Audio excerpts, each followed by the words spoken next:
So today we are talking about social work ethics and really thinking about that through the lens of cultural humility and anti-racism. And so I really want us to, oh, hello, Auntie's barking, sorry about that. I really want us to be able to have a conversation about what does the code of ethics say about the importance of cultural humility. How do we get there? Okay. Good morning, everybody in the chat. I see you chatting. Good morning. Good morning.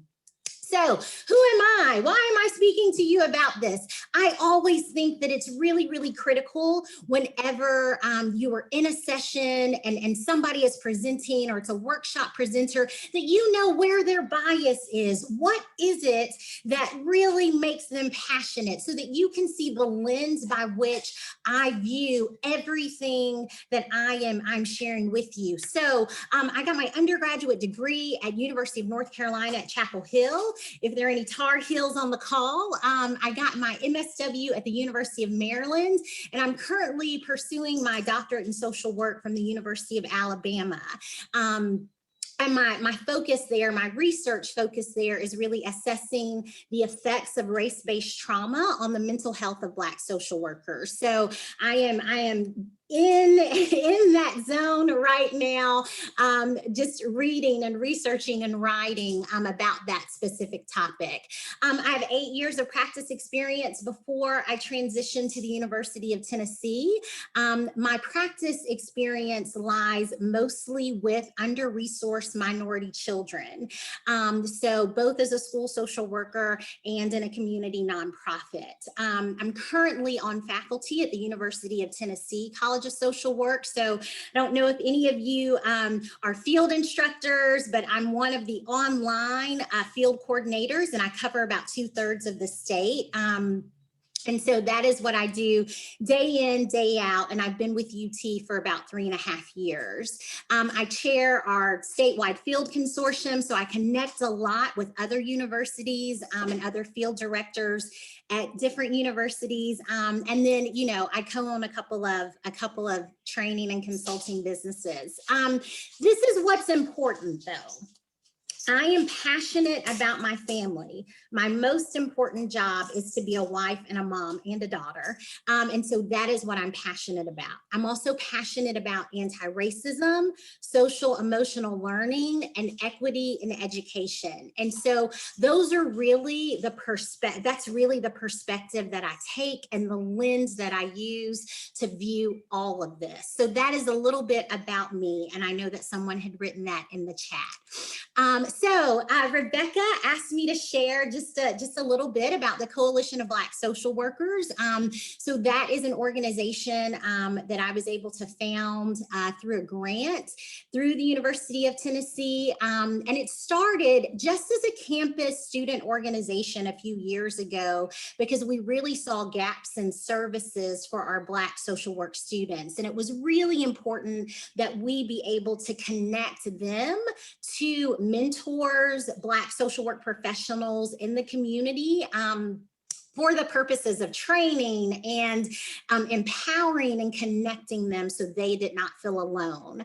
So it has grown. We are now a nonprofit organization. We have a board of directors. Really, our mentoring program is our bread and butter, because we feel like there's so much research that shows the benefits of mentoring. We do training workshops. We have student chapters at UT Knoxville and UT Nashville campuses. Their chapters combined. We just started another student chapter at the University of Memphis. So that is really exciting.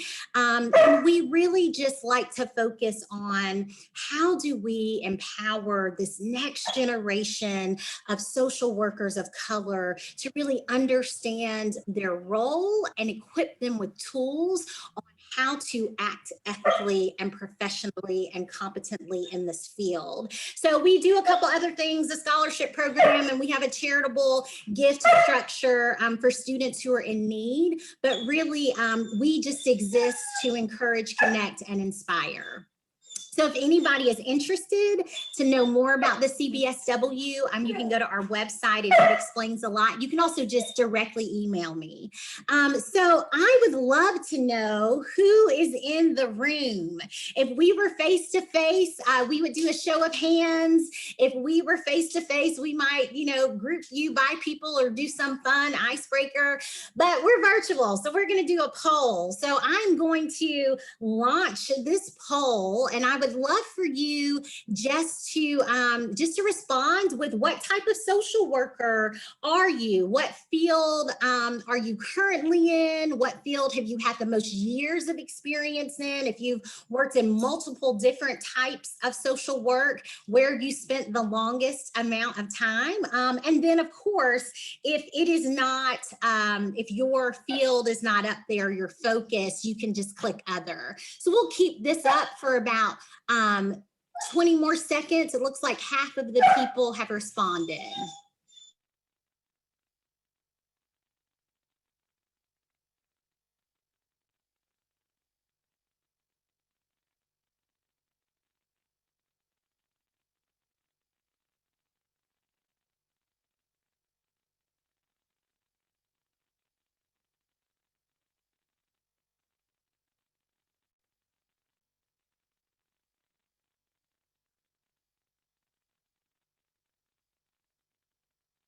Okay, so you should see those results on your screen.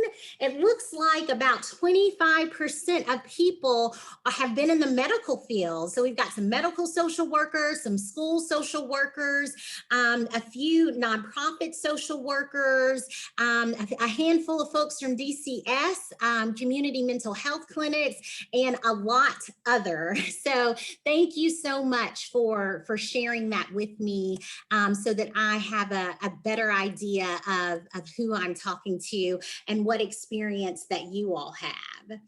Okay, so we're going to go ahead. Wonderful. I see some people have also put in the chat what it is that they do. Thank you so much. All right, so what are our objectives for today? We hope to accomplish 3 things. We are going to discuss the difference between cultural competence and cultural humility. We are going to understand the social worker's ethical commitment to cultural humility and anti-racism. So what does our code of ethics say about these things? How is this framed in the code of ethics?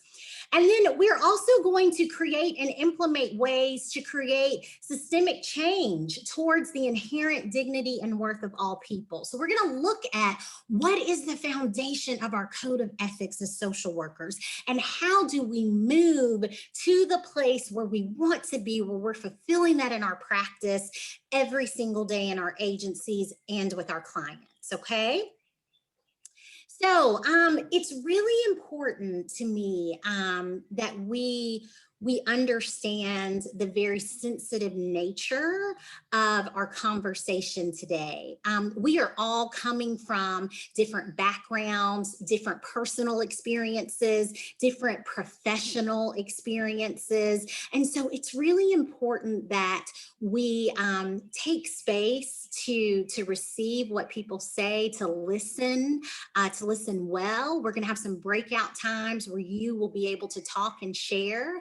But we're going to be honest. I'm going to be honest, and I'm going to be real with you. And as we engage in this conversation, my ask is this, that you would really open your heart, open your minds, and stretch your pedagogical framework to hold space for yourself. What does that mean? That means that as social workers, we typically are very other focused, and we focus on our clients, and we focus on our agency, and we focus on our communities. And we do a really good job holding space for others. I want you to hold space for yourself. Part of this work is a real personal, deep work. And in order to do that, we need to give ourselves grace as we have these conversations, as we engage together. Okay?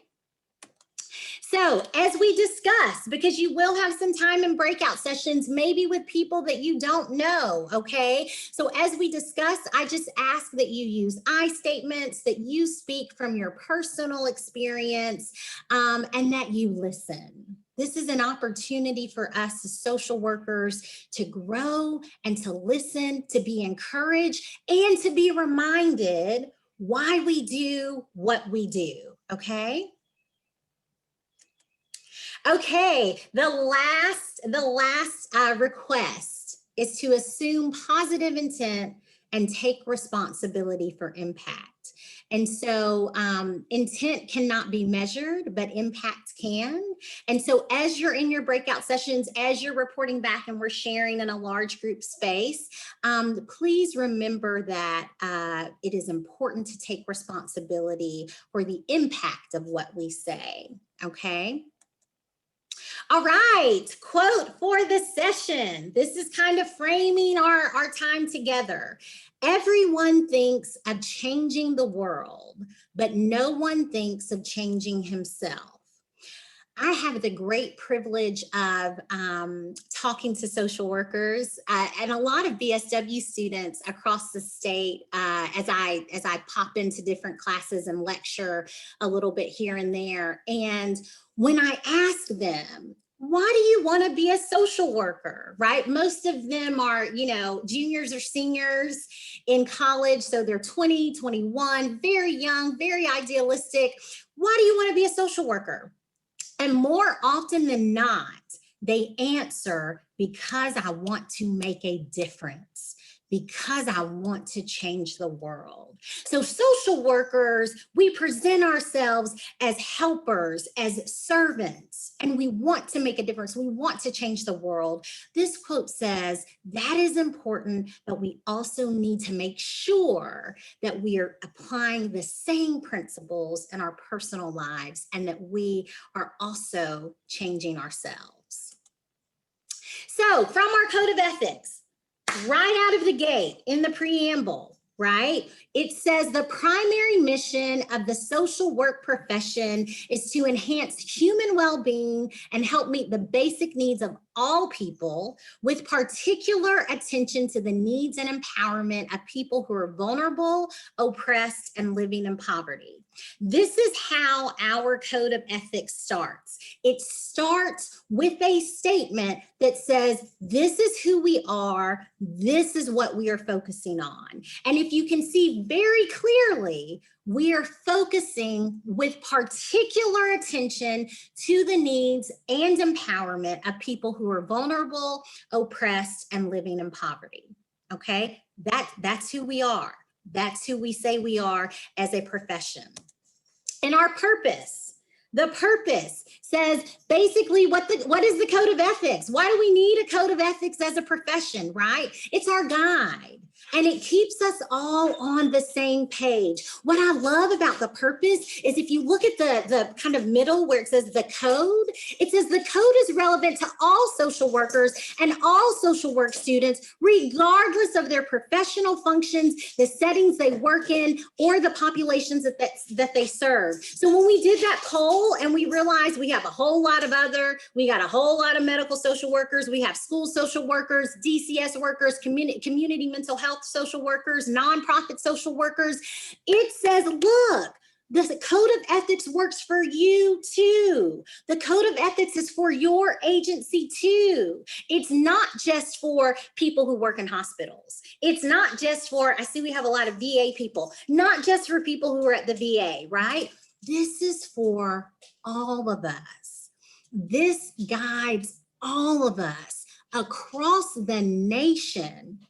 You know that if you're in Nashville, or if you're in San Antonio, or if you're in North Dakota, that if you meet another social worker, this is what binds us together philosophically. Okay, so this is the importance of our code, and it's important for us to revisit that. We do ethics every year. We have to, because it is that important that even if we know it on like the back of our hand, that we revisit it and that we look at it a different way.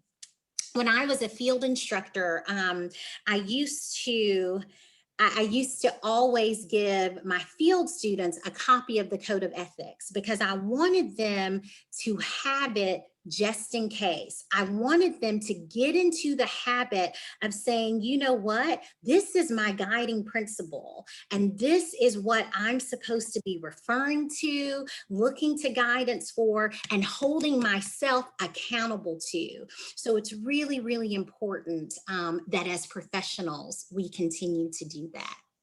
And so what does our code do? From the preamble to the purpose, it centers people. The Code of Ethics centers people, period. All people, with all of their intersectionality, with all of their culture, with all of their stuff. Our Code of Ethics says, you know what?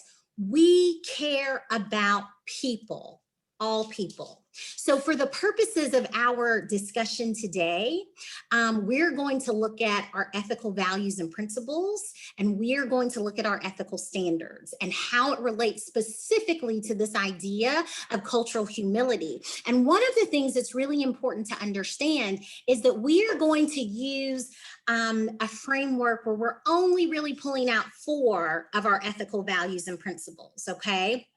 And then when we look at our standards, we're focusing on these 3 that are at the very top that are in bold, right? There are some secondary standards that I'll just mention, but we're going to really look at these 3 and see how this shapes and frames this understanding and this conversation about cultural humility, okay? So that's what we're focusing on from the Code of Ethics. And now we're going to move into a time where we really kind of get on the same page as we have a conversation about cultural competence is what some people call it. Cultural humility is what I prefer, and I'll let you know why. But we're going to get on the same page, and we are going to start using the same language for the purposes of this ethical discussion that we're going to have. Okay, we good? Y'all with me? Thumbs up. All right, here we go. Okay, so before we talk about cultural competence, or before we talk about cultural humility or anti-racism, right? We have to have a conversation about what is culture, right? Let's just drill down and have an understanding about what is culture.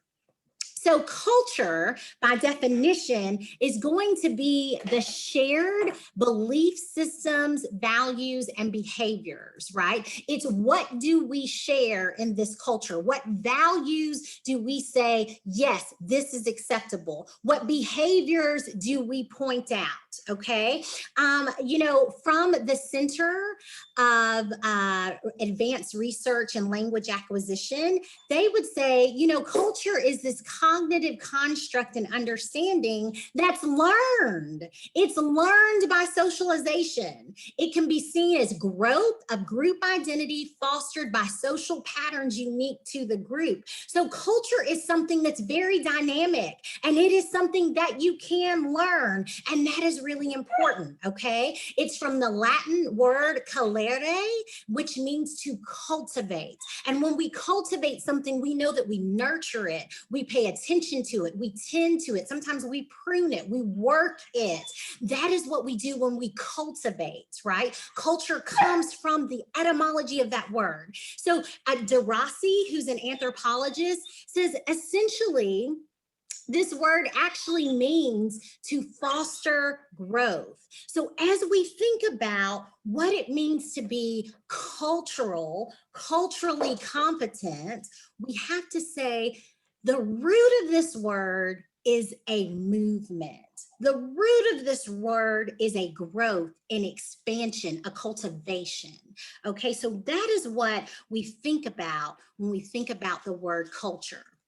Secondly, culture is best understood through this idea of intersectionality, okay? And you know, we in the social work world have been using this word intersectionality. You know, I would say I started hearing about it within the last 5 or 6 years. It's not something that I studied in my master's program many years ago. So it is still something that's very new in our literature, but in popular culture, people use it all the time and they don't necessarily use it correctly, okay? So as we think about intersectionality, we think about what are all these things, what are all these things, these identities, these markers that make up my culture, right? We think about race, ethnicity, class, gender identity, sexual orientation. We think about religion. We think about, are we differently abled, right? There's so many pieces that make up who we are, and those things intersect, right? That's typically how we hear this idea of intersectionality presented, is what are your identities? Where do they intersect? Where are they fluid? Where are they not, right? But here is the deal, friends. When Kimberly Crenshaw first created this idea of intersectionality, this is an idea that's been around for decades. And her article, Demarginalizing the Intersection of Race and Sex, really was this idea of, where do racism and sexism, as a Black woman, she's an attorney, so she's having this conversation as she's looking through court trials, right? And in this paper, she talks about 3 separate court trials and how the intersection of the Blackness and the femaleness created this oppression and created this discrimination, right? And so what she is saying is, it's not enough just to see what are your different identities, how do they intersect.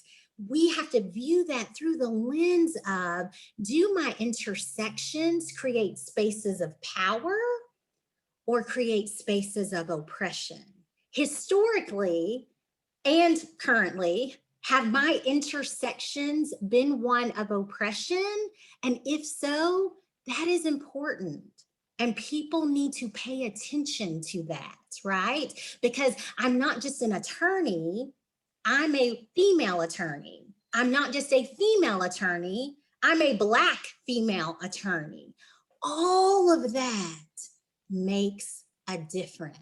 So as clinicians, as social workers, as practitioners, as community organizers, when we are considering people, and social work in our code of ethics, we value people, we care about people. In order to consider people, we have to consider their whole identity. We have to engage with their whole culture. And we have to start thinking systematically, how has this piece of this person interacted in culture? Has their Blackness meant that they were perhaps oppressed at some point or discriminated against? Probably. That is important. Has their gender as a woman meant that they were discriminated against and oppressed at some point? Does it mean that in a firm, they are maybe one of 3 women? Probably. That is important. So as we think about this idea of intersectionality, we have to realize that there are pieces of our clients that really shape their story and tell their story differently. And that is important for social workers, because if our code of ethics prioritizes people, if our code of ethics centers people, then we need to do the work to get to know people in their identities and in their spaces. So an example of this is Meghan Markle, right? Most of you probably know that she is married to Prince Harry, but she is not British. She is an American. She is a Black American. She's a divorcee. She's an actress, right? And if we see this picture of her, we think, oh my goodness, this is amazing. She's a princess. When I watched the royal wedding a few years ago with my daughter was like, oh wow, look at the princess, right? If we just look at those things, oh, she got married to a prince, right? She gets to live in a castle or a palace now, then that negates the other parts of her, because you have to take her whole culture and her whole identity into consideration. So last weekend, Meghan and Harry sat down with Oprah and they did an interview and they talked about why they chose to, leave the royal family essentially. And one of the main reasons was that Meghan felt discriminated against because of her race, right? Now, sure, maybe did her American culture play into that? Who knows, right? But she has multiple identities that intersect. And one of her identities that intersects is this identity of race, and how that has played out because there was no awareness, because there was no care to the fact that she is Black and she is American. Then she has spiraled. And one of the things that she said in this interview is that she was suicidal and nobody would help her. So as a clinician, right, like I'm watching this and I'm thinking, oh my goodness, right? I see all the signs at the royal wedding, right? Because I know she's American and I know she's Black and I know she's a divorcee and I know that she's not your typical, royal family member. So, if I'm her clinician, I'm saying, hey, I want you to watch out for these red flags. Hey, I want you to put a plan in place because there are going to be tabloids that attack you and there are going to be people that attack you and there are going to be people that don't listen to you. So we need a plan, a safety plan in place, but none of that happened. So as social workers, we say, you know what? It is important to consider our clients' culture. It is important to consider our clients' intersections. And it's important for us to be aware of that professionally for our clients, but it is also important for us to be aware of that for ourselves, okay? So we're gonna take a minute. And right now, I would love for you, just where you are, this is not something that you are going to share at all, but I want you to make a list of the identities that you possess. I just want you to make a list. If you don't have a piece of paper next to you, you can just make like a mental list, but I want you to just list off all of the identities that you would check on a demographic form, right? So for me, that would be Black, woman, married, educated, right? So make your list. And I'll give you about a minute to do that, and then we will do something with that list.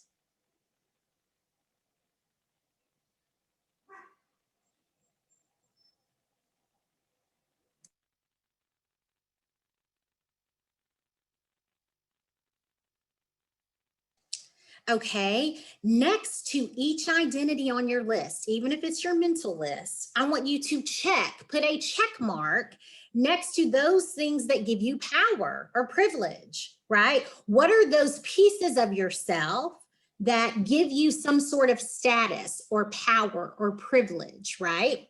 So for me, that would be educated, highly educated. That's a check for me, okay? And as you're doing that and going through that list, I want you to put an X or a circle, because X seems very harsh. So put a circle or an asterisk or a different symbol, right? For those pieces of yourself that have been historically oppressed or that make you more prone to discrimination, right? So on my list, I would put a circle around woman. because women have been historically oppressed, and currently there's so many gender pay inequalities, and that is very real.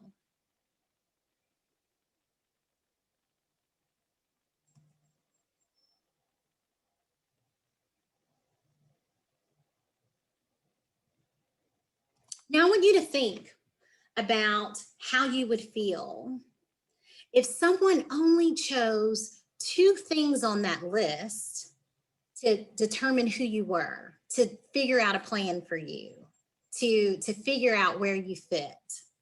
So if we take this list, Black, woman, middle class, highly educated, Christian, married, mother, wife, that could actually be my list, y'all. I didn't mean to do that, but that could be my list right there.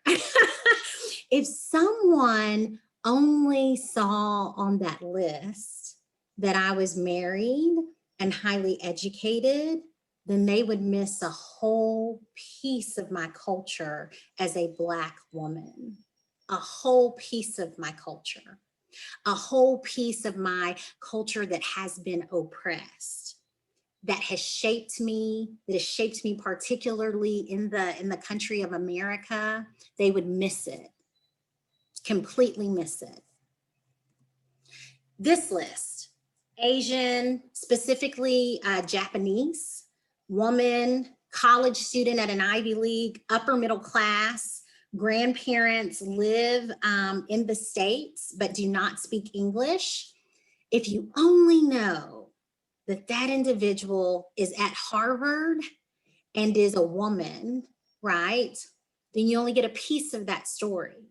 The fact that this is a Japanese American woman shows that there's some oppression there, right? There's a history of Japanese internment camps in our nation. There's some oppression there. There's been a rise of attacks recently on Asians here in America. Those things are important. So as we think about culture and what makes somebody who they are, it is so important to see the whole picture. And our code of ethics says, if we are prioritizing people, then this is all the more important for us to do the work, to know the person. So what do we know about cultural competence, right? So now we're kind of moving into this conversation about cultural competence. So the definition that has been cited multiple times and even put out and cited by the NASW a few years back says, cultural competence is focused on, 1, acquiring a set of beliefs, knowledge, and skills that are necessary for working with diverse groups or individuals. So we say that you have to have this idea of cultural competence to work with people who are different. So we frame that and say, okay, cultural competence means that I have theoretical knowledge, right? And that once I learn it, I'm good. I'm good. Peace out. I got it. I learned it. I took a class on it. I passed a test about it. I'm good. I got it.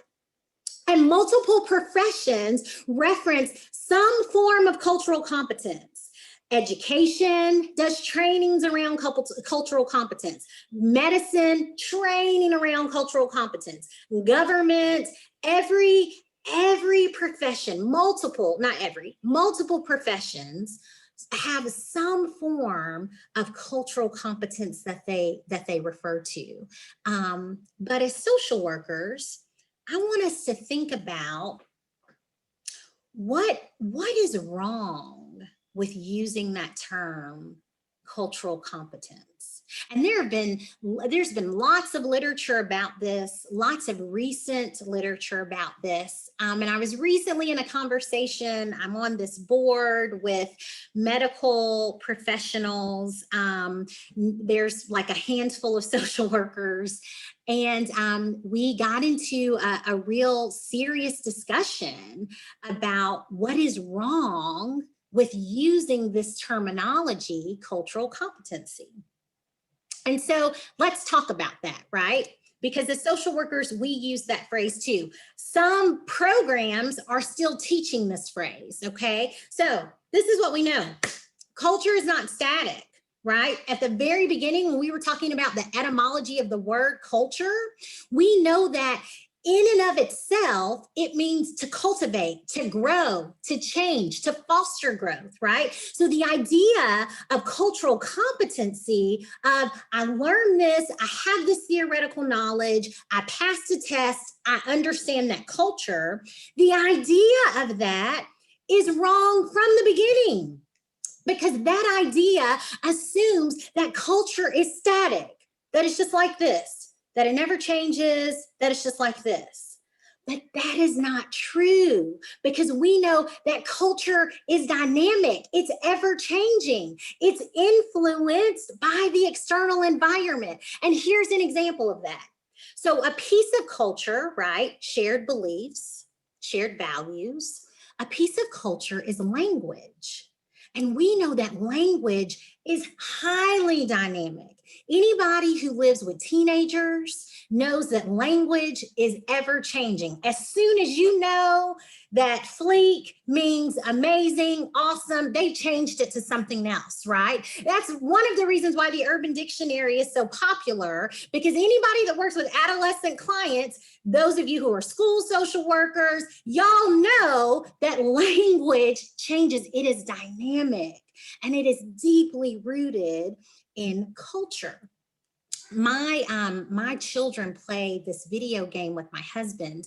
They've been doing a lot of video game playing through quarantine, through COVID and quarantine. Now everybody's back at school, but they started using this phrase. I was like, oh, I think what I'll do is go to the grocery store, then come back and work out, and then I'll be sure, I'll be able to have dinner ready by 5. And my son looked at me and he said, Mom, that's cap. I said, what? He was like, that's cap.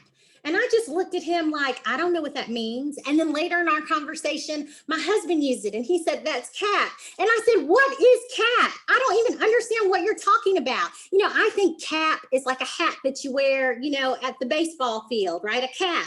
Well, cap apparently is this new terminology for that is not true. You are not going to be able to do all that, right? And so culture, even in my own family, language is dynamic, it changes. So for us to say we are competent in this area, we know it, we get it, we've learned it, we're good, this finality is not true, because culture is changing. Multiple pieces of culture are changing. Another thing is, I don't know if many of you have seen this continuum of cultural competency. And admittedly, as a brand new young clinician years ago, I used to refer to this continuum because this is what I was taught. But even the idea of cultural competency, a continuum for it, even that comes from a place of privilege. Look at the last one. Look what it says for cultural proficiency.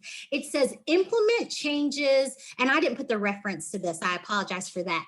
Implement changes to improve services based upon cultural needs. So if in your agency, you're able to create a program or implement a change so that you're improving services based upon the cultural needs, then you're proficient and you've made it.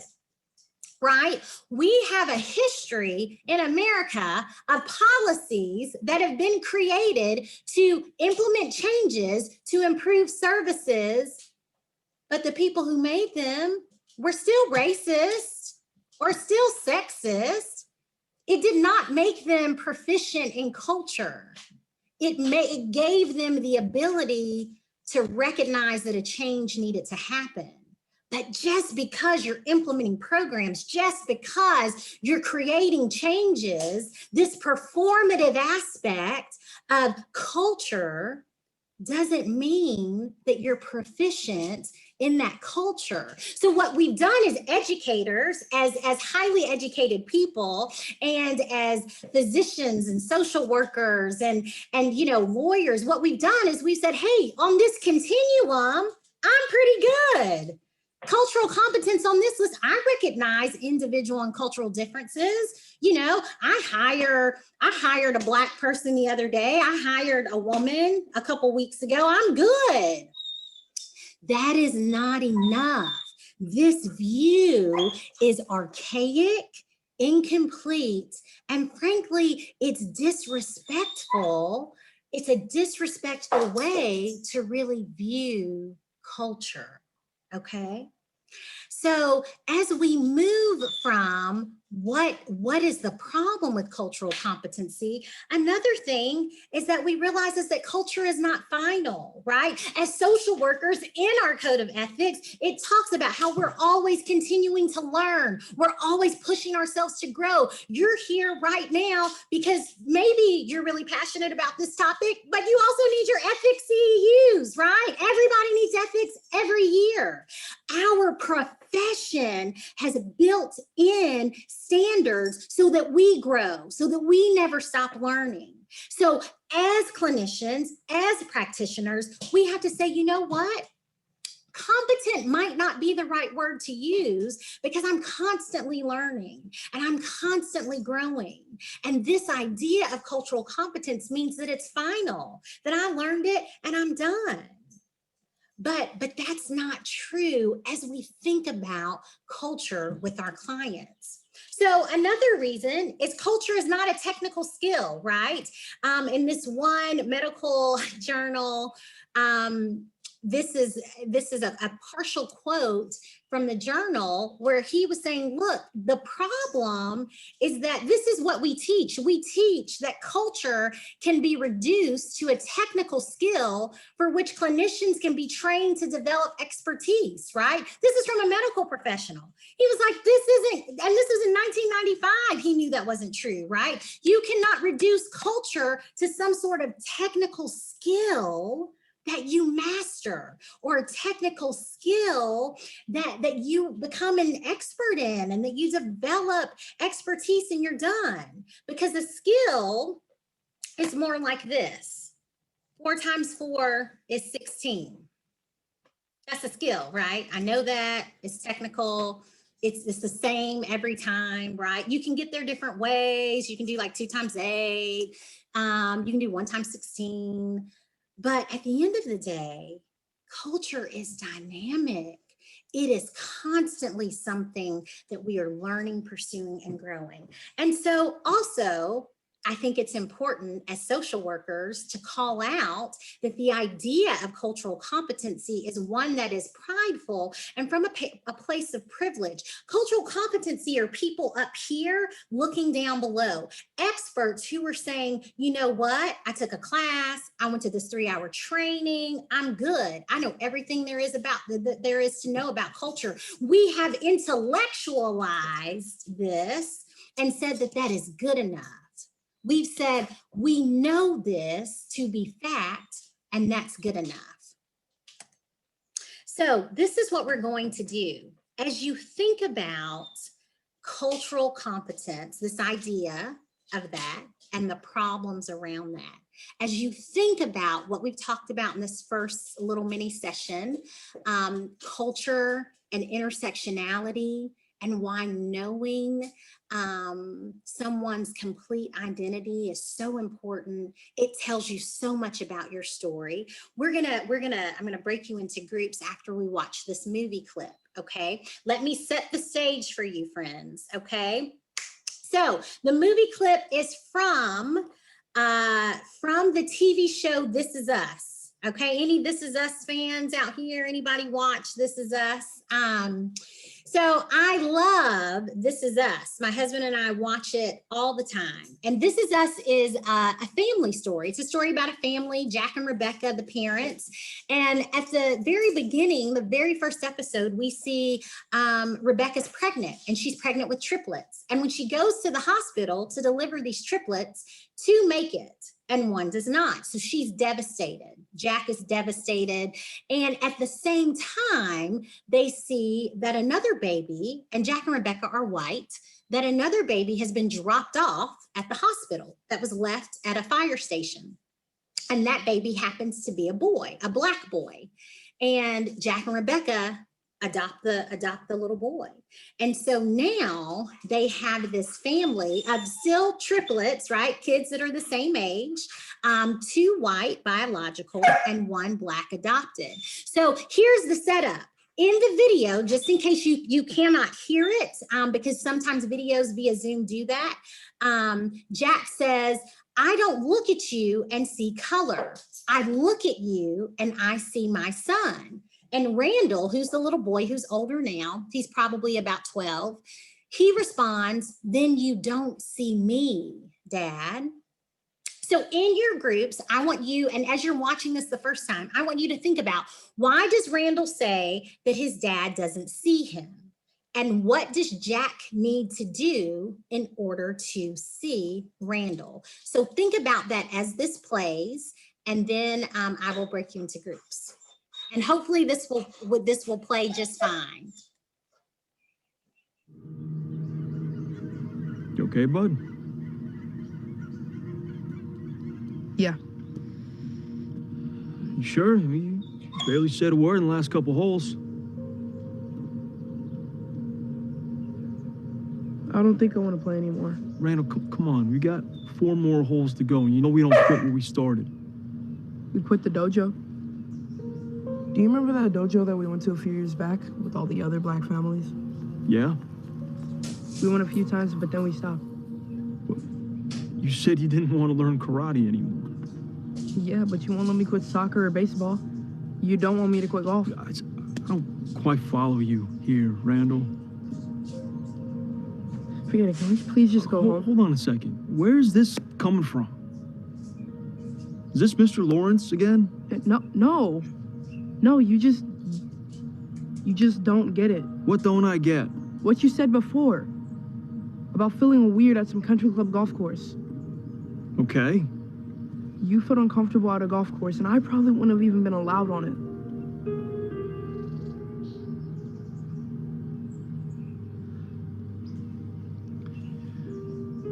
Kiddo, I am sorry, okay? That was a stupid thing to say. I don't look at you and see color. I see my son. Then you don't see me, Dad.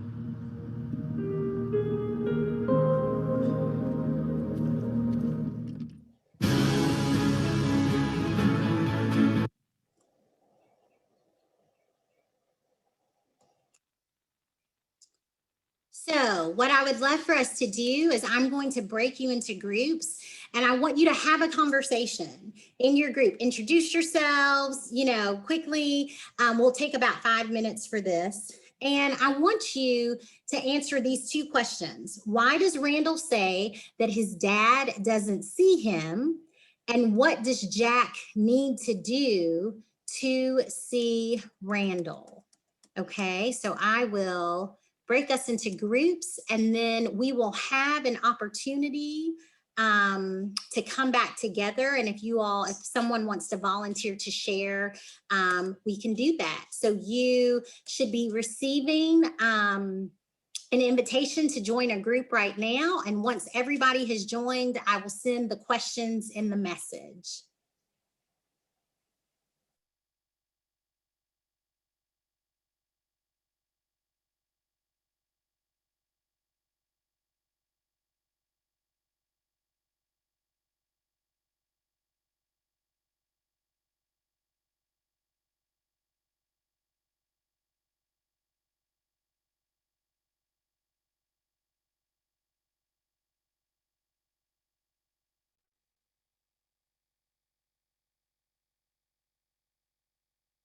And I would love just to have someone or multiple ones volunteer to really share what your group discussed, right? So 2 main questions, and I added something to that second question, but really why does Randall say that his dad doesn't see him?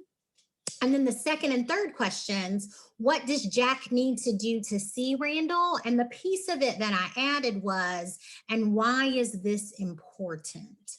Okay, so does anybody just want to, you can either raise your hand or you can just go ahead and unmute yourself. It's hard not to talk over everybody when there's so many of us. But why does Randall say that his dad doesn't see him? Yes, Elise. Well, in our group, we talked about how, in spite of Jack's wonderful intentions, Randall needs to be heard and listened to, and that is a skill sometimes. And Jack doesn't walk in his shoes. I don't know if he can ever truly feel it. But does that answer the question? Yeah, perfect. Absolutely. And so I love that what Elise has said is that Jack has good intentions, right? Like how many of us, that was kind of that slide at the very beginning, like assume positive intent. So many of us have these positive intent. Like Jack he wasn't like trying to do anything horrible, right? He had positive intent, but the impact of that for his Black son was that it was incredibly hurtful that he felt like his dad didn't see him. So what does Jack need to do? Two-part question. What does Jack need to do to see Randall, and why is that important?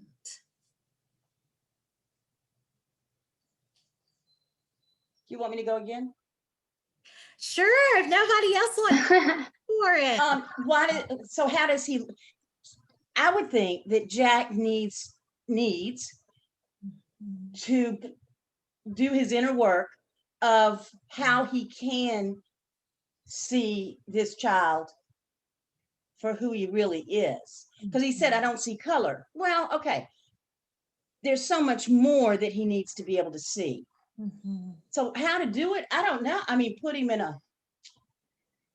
put him somewhere where he can learn it, but he can't learn it. He has to feel it. So I don't really know how Jack's going to do that.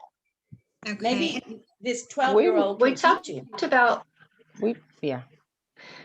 about the importance of it's about inclusion. It's not about pretending it's not an issue, pretending it doesn't exist. Mm-hmm. You don't ignore that it doesn't exist. By him saying, I only see you as my son, he's basically saying, I don't see you as being a person of color.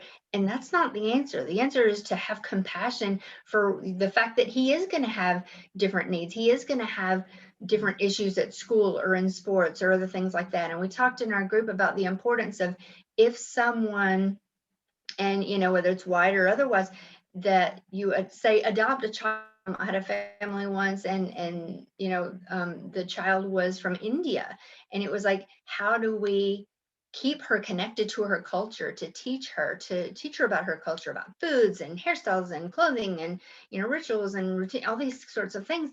And so I think it's really important that they do have connections to that, not to just pretend that it's not there.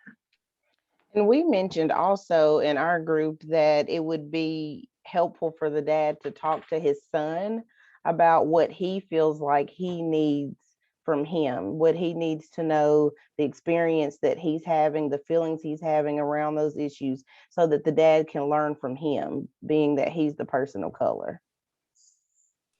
Absolutely, right? So how can Jack, who in the family right, is more dominant, right, has more privilege because he's a parent, right? And so how can he exercise cultural humility? That's what I hear Kimberly saying, and say, how do I listen to my son? How do I sit back and really engage and hear and walk with my son through this, right? So cultural competence pushes those things to the side, right? Cultural competence is really good about recognizing difference, right? Hey, difference is important. I know you're different. You're not like me, right? Cultural competence is really, really good at doing that. But what cultural humility says, what Elise and Kimberly and Rebecca have alluded to, what cultural humility says is, how can I learn from you? How can I not just appreciate, give you space to do whatever you do in your culture, right? Like, do what you do. I want to give you space to do that. But how can I go the step further? How can I appreciate your culture? How can I take responsibility to learn about that from you and position you as the expert? Because that is the difference. And y'all, as social workers, this is who we are. This is where we should shine. This is our area because our code of ethics says it is, okay? So as social workers, if we're not doing that, if we are not, like I was in that meeting, really passionately proclaiming and arguing that, look, we have to change our paradigm. We have to change our focus. It cannot just be that because we have the degree and because we have the title and the education that we know more about this than someone who has lived this every day of their lives. We have to position ourselves as partners instead of, oh, we know all the things, right? And be humble about this. That's how we learn and that's how we grow. So awesome. I'm going to share again, just so that we're going to take a break after this little section, so y'all can stretch your legs and do the things that you need to do. But what I want to do is have this conversation about cultural humility that you also beautifully led us in. Thank you. And then we'll take a break and jump into ethics. Okay. More specifically. So as our job as social workers, it is our job to see people.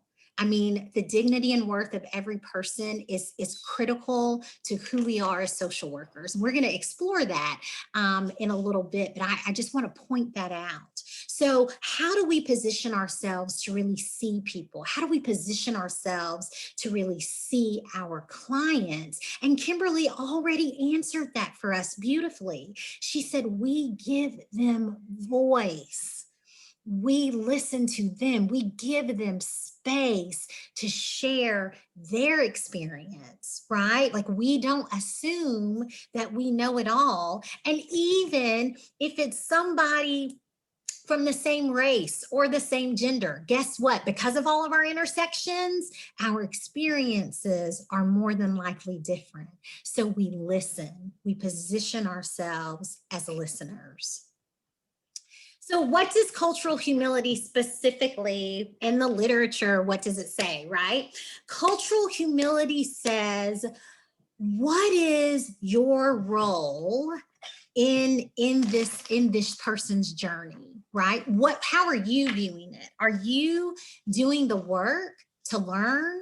Are you doing the work to listen? Do you even care? Do you even want to listen? What is your responsibility? What cultural humility does is it says, look, it's two things. It's two things. It's the intrapersonal and it's the interpersonal. Right? The intrapersonal says, let's look within. Let's do some self-reflection. When this client of mine says something and I react strongly again, I like butt up against it. I react strongly. Why is that?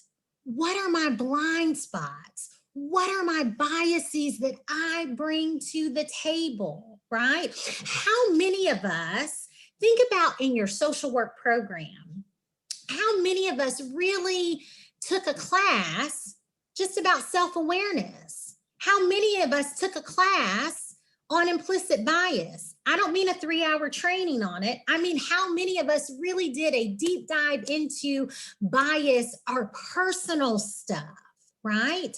Cultural humility says, look, we're not experts, right? Because we need to see what's on the inside first. We need to be self-aware first. We need to understand and process that if something is hitting us and it doesn't feel quite right, why is that? When we start thinking that we're the most competent or that we're the experts, that gets us into a whole lot of trouble, right?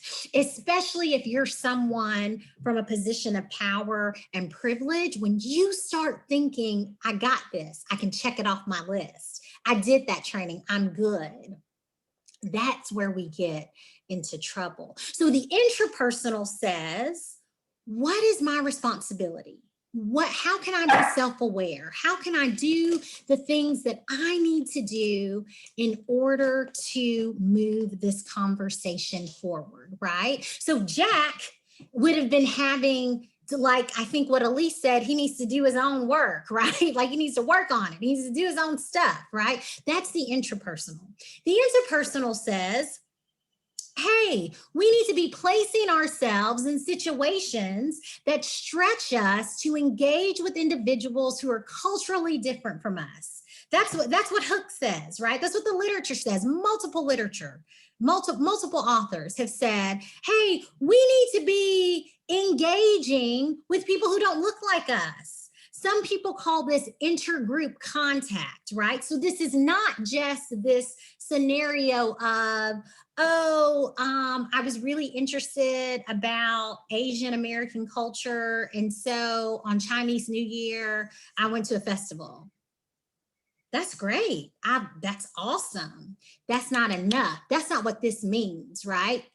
This means, how are you immersing yourself in the knowledge and the skills and the values of people who are different? And how are you making yourself a minority in that situation? How are you learning in that situation?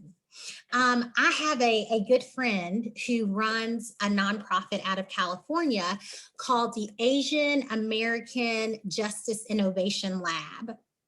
And it is a fantastic organization where Asian Americans of all different ethnicities come together and talk about racism and talk about social justice. And I will tell you that it is predominantly Asian, right? I am not Asian, okay? So how do we immerse ourselves? How do we say, you know what, I'm going to sign up for that book club that's run by this Asian American woman, because that's somebody I want to learn from. I want to give her voice that prominence, right? Or, you know what, I'm really interested in learning more about Black culture, so I'm gonna start worshiping at a Black church. I might be the only person who's not Black there, but I'm gonna start worshiping at a Black church, right? How are we really engaging other cultures? How are we making ourselves vulnerable? How are we making ourselves the minority? That is important. So cultural humility says, look, it's not good enough. It is not enough just to say, I read these books, okay, I took this class, I did this workshop. I need to process how I felt when I read those books, took that class, did that workshop. I need to reflect on how that made me feel, okay? And I need to position myself in situations where I am engaging on a regular, consistent basis with people who do not look the way I do or believe what I believe. That's what cultural humility says. That's what it says in the literature. So for the practitioner, what does that mean? For the practitioner, Cultural humility requires an ongoing awareness of self, of one's own identities, how they intersect with dynamics of power, privilege, oppression, and ultimately influence interaction with others. So for the practitioner, that little exercise that we did at the beginning where I said, hey, make a list of your identities and put these checks and put these circles and whatever, right? Figure out where you are on this. Hey, is this oppressed? Hey, is this power? That is important, because if you know that for yourself, then you know what that looks like for the client who comes in who is completely different from you. You know how to engage and build rapport with the client who comes in and is different from you. And you know how to have that conversation when that client says, oh, well, I feel this way because somebody said this racial slur to me, or somebody sexually harassed me because I'm a woman, right? You know how to engage on a level that is deeper than just what is on the surface. You are looking for and you are seeing things that are different. And this is important because our code of ethics centers people. And our code of ethics says, you know what? We care as social workers about people. And we are going to care about people. We are going to care about vulnerable people. We are going to care about oppressed people. We are going to care about those people who are on the margins. And we are going to do our best to learn how to engage the whole person. That is what our code of ethics says. And so that will take us to our break for this session. We're going to take a 10-minute break. So if everybody could come back at 10:30, that would be great. And then we'll drill down. We'll look straight at the code of ethics and see what it says. Okay, 10 minutes, back in 10.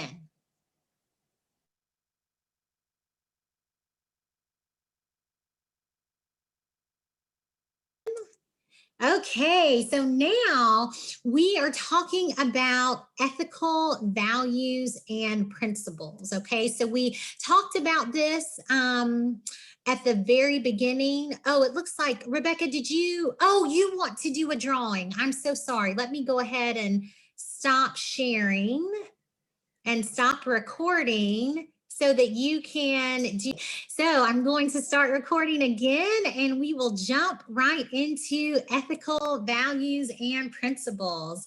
So the 4 ethical values that we talked about at the beginning that we're going to drill into right now are dignity and worth of the person, importance of human relationships, service, and social justice. And so as we think about what does the code of ethics say as our value of dignity and worth of a person? What does that mean? Is that social workers respect the inherent dignity and worth of every person. And so that is taken straight from the language that's used from our code of ethics. The second one, importance of human relationships. Social workers recognize the central importance of human relationships, okay?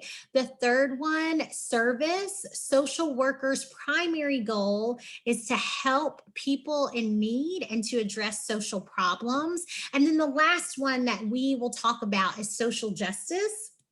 Social workers challenge social injustice, okay? So we will think about that exactly as we've been talking about this idea of cultural humility and how that plays out in the code of ethics. So for dignity and worth of a person, right?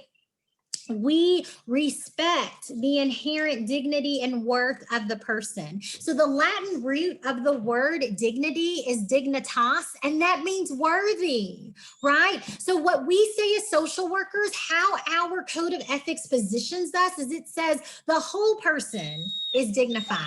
The whole person is worthy. The whole person has value. And so that is really, really important, because as we're thinking about our role as social workers, as we're thinking about our clients, as we're thinking about our organizations, I want you to think about a client who presents with a difference. We're not sharing this out loud. I just really want you to have some space to do some of that internal work. Think about a client who presents with a difference, and think about a situation where you did not treat them with dignity and worth. And then ask yourself, why? What was it that prevented you from doing that? What was it that prevented you from treating them with dignity and worth? This is what our code of ethics says. Every person is worthy. When have we been in situations where we have been the ones not to treat people with dignity and worth? That's important. It's important for us to figure out, if this is what the code of ethics says, and I didn't do this in this situation, what does that mean was going on with me in relationship to that person? The second one, the importance of human relationships, right? Code of ethics, it's no secret that social workers recognize the central importance of human relationships. That is what we do. We work with people, we work with systems, we work with organizations that are made up of people, right? So social work values the importance of human relationships. What does that say? That says that relationships matter. Relationships are central. Relationships build alliances and help to change community. People are valued ultimately over all things, ultimately over profit, over organizational systems. People are central and people are valued. I'm so sorry. I'm going to pause for just a second because my dog is trying to tell me something.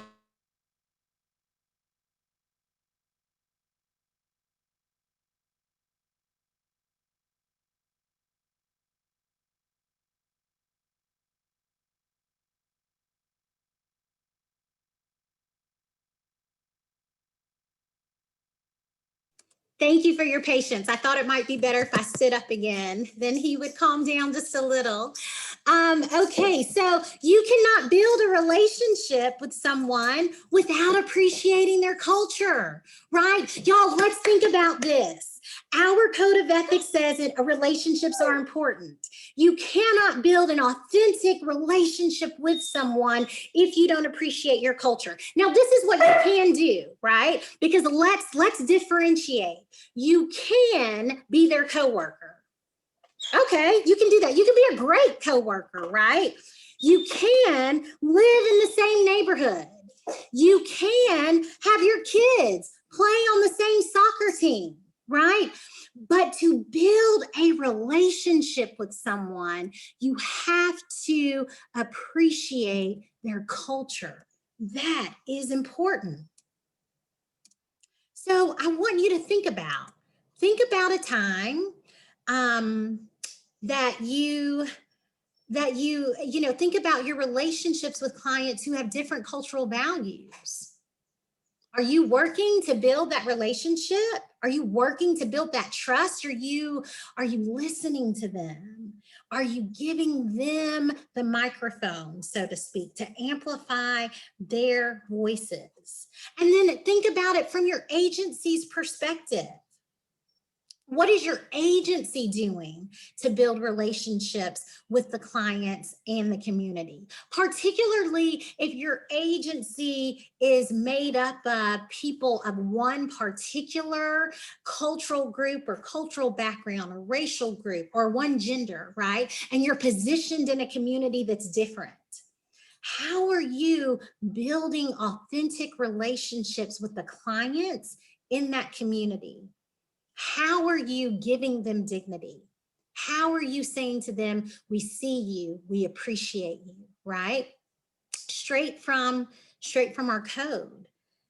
So our other value that we're looking at is service, right? Social workers' primary goal is to help people in need and to address social problems. So a lot of times, this can be quite confusing because when we think about service, we think about how other professions talk about service. We think about volunteering. Oh, I helped at the rescue mission, or oh, I helped at Open Table, or oh, I spent my Saturday doing a hands-on national project planting trees, right? We think about an actual kind of volunteer project. What the Code of Ethics says is that service is a way of life.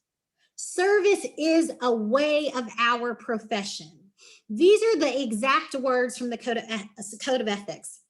Social workers elevate service to others above self-interest.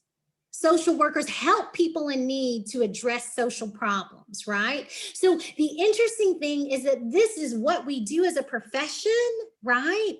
But this is also who our profession wants to create within us. Our profession wants to create within us people who think about others over their own self-interest. People who don't just say, hey, we're a company going to this school to read books for Read Across America Week, and that's good stuff, y'all. I'm not saying that's not good. I'm not saying the intent isn't wonderful. That's good stuff, and it's necessary stuff, right? But how do we as a profession, because we're saying this is who we are, this is what's important to us, this is in our code of ethics, how do we as a profession move past performative service to authentic service? How do we elevate service to others above self-interest? How do we help people in need? Right? So think about that. Think about your agency and think about times when your agency has said, you know what, or made decisions and said, we value these clients and this community above our self-interest. This is what's most important. How do we do that? You have to know what the needs are, right? So if the code of ethics says, hey, you got to help people in need. Hey, you got to address social problems. That means that we have to know what the needs are, which means we have to talk to the people to know what the needs are, which means that we have to appreciate and validate culture of people who are different, who are our clients, because they're not going to be honest with us about their needs if they don't trust us. Right? So all of this is linked together. If we want to do good service, if we want to get to service, we first have to respect the inherent dignity and worth of the individual. Then secondly, we have to prioritize that relationship and know that that relationship is important and that relationship is built on trust. Then we can serve. Right? Then we can know what the needs are because our clients trust us and our approach with them to really share with us what that looks like. Okay? So those are 3 values. Our last value that we are going to discuss is social justice. And this value is one that is near and dear to my heart. I, again, have the opportunity to work with social work students from multiple universities across our state and beyond. And I'm in a program right now where some of my classmates, this is a doctoral program, and some of my classmates who went through their MSW programs, I have classmates all over the country, never took a class on social justice. It wasn't until they started working in the field where they were interacting with clients who looked differently than them, and they did not feel like they had the adequate tools to deal with that. So social justice is one of those things that makes social work different. our commitment to social justice, our commitment to challenge social injustice makes us different. That makes us different than LPCs. It makes us different than LMFTs. It makes us different than XYZ, right? This sets social work apart because we don't just focus on the person and focus on dignifying the person. We focus on the person in their environment. And so the person in their environment and their society that is broken and that has needs, social work says in our code of ethics, that is important to us. Your environment, any injustice that you're facing, that is important to us. So we fight for equal rights, right? And basic protections for people, right? We understand and pay attention to and care about when things like that are occurring, when people are being discriminated against. So whether it's LGBTQ plus individuals who are fighting for equal rights, whether it's Black Americans who are dealing with race-based trauma, especially after the George Floyd murder that happened this past summer, whether it's Asian Americans who've seen a spike in hate crimes during COVID-19, whether it's attacks against the Jewish community and anti-Semitism, whether it's attacks against immigrants, social work says this is important to us. This matters to us, right? So again, this self-reflection period, we're not going to share this part. This is for you. What is your agency doing to advance social justice and anti-racism? What are they doing? And this is another great question, okay? Have they always been doing this, right? Or did they just start doing this after George Floyd and all the protests this past summer? What does that look like for your agency, okay? Second question. What are you personally doing to advance social justice and anti-racism? How are you as a personal professional social worker advancing social justice? And then, we're going to talk about this a little bit later, right? So not just where have you donated money, but how are you advocating on behalf of the oppressed? How are you doing that? What are you doing in order to make change happen? That is important as social workers. And those are the values that really, really speak to this idea of cultural humility. So I think it's important to really understand where we are at this date in our nation's history as it relates to social justice, because we're social workers. So I'm not sure if how many of you saw this newspaper that the New York Times printed when we reached as a nation 100,000 deaths to COVID-19. But COVID-19 also has proven that it is a social justice issue because Black and Brown people are disproportionately affected in cases and deaths. So this is what we've been dealing with. Watching George Floyd be killed on national TV, that is what we're dealing with. And as we're dealing with these things, so these are things that happened, over the course of last spring and summer. We're also coming up on the 1-year anniversary of these things. This is important. It's important to know that, and it's important to consider how that has impacted and how that will impact your clients. I had a coworker yesterday text me in a faculty meeting and say, I'm having a really hard time because this is the year anniversary of when everything shut down. Right, we pulled our students from field placements, once COVID started, and it triggered a lot of people yesterday. It's triggering a lot of people today, right? That's important to know because that will affect your clients. So what the Code of Ethics says is you know what? because you're a social worker and you care about social justice, because we prioritize people and we also prioritize social justice, you need to know that this will impact your clients or your organization, right? George Floyd, right? The trial for the police officer who killed him is about to start. That will affect people, right? And then Breonna Taylor, we're coming up on her anniversary. So there are all these things. We had Ahmaud Arbery's a couple of weeks ago. There are all these things that are taking place that affect our clients and our community agencies.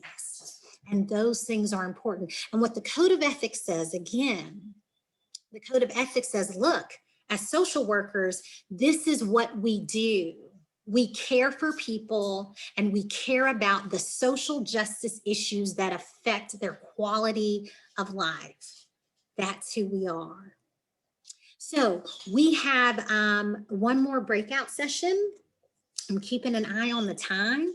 And so as we have discussed these 4 items, the dignity and worth of the person, the importance of human relationships, service, and social justice, I'm going to break you back into groups, and I want you just to have a little bit of a dialogue. And you don't feel like you have to share anything personally that you do not wish to.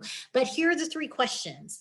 Which ethical value do you feel like you excel in professionally, right?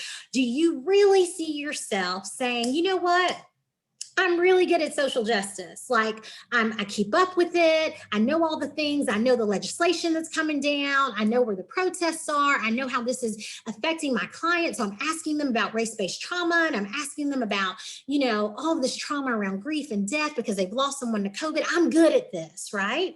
Which ethical value do you feel like you excel in professionally, the ones that we've talked about?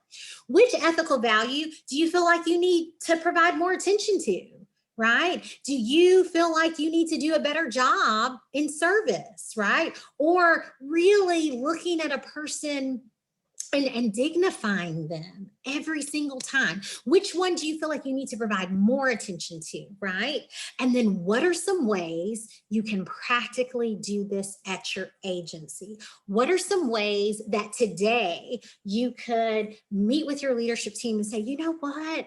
I feel like we could be presenting more or prioritizing more this idea of social justice for our agency. Or I feel like we could really be focusing on importance of human relationships. How are we encouraging our clients? How are we really building trust and rapport and relationship with them? Okay, so those are the 3 things. What do you feel like you're excelling in? What do you feel like you need to provide more attention to? Again, you don't have to share if you don't want to, but I'd like everybody to really think about, and this is what we'll come back to and share. What are some ways that you can practically live out these values at your agency? What are some things your agency could be doing better? What are some things your agency could be is really doing well? Okay, so here we go to break you into some breakout groups. Okay, and go for it. Everybody should have gotten an invitation.